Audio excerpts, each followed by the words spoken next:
الكل ظن أن قصتي انتهت، لكنها بدأت بعد موتي.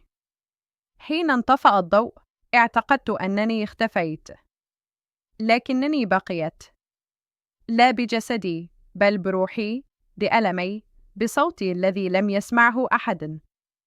رأيت الشرطة تدخل أخيراً، متأخرين، ينظرون إلى جثتي وكأنهم يحاولون فهم الصمت.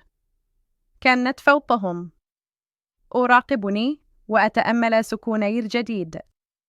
أمي صرخت، أبي انهار.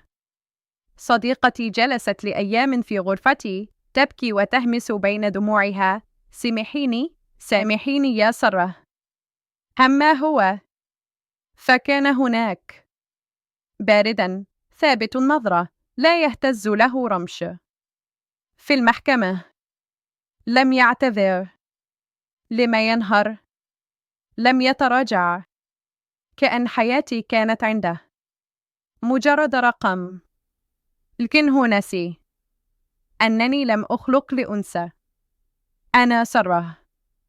اختطفت، صرخت، عانيت، قتلت. لكن قصتي لم تنتهي عند باب القبو أو عند الضوء الخافت. أنا الآن تروى. أنا الآن أسمع. بعد أن سكت صوتي في الحياة، أحكو عني، ليس لأجلي، بل لأجل من قد تكون خطوتها القادمة في طريق مظلم. لا تثقوا بالهدوء الزائد. لا تتجاهلوا ذلك الإحساس في أعماقكم.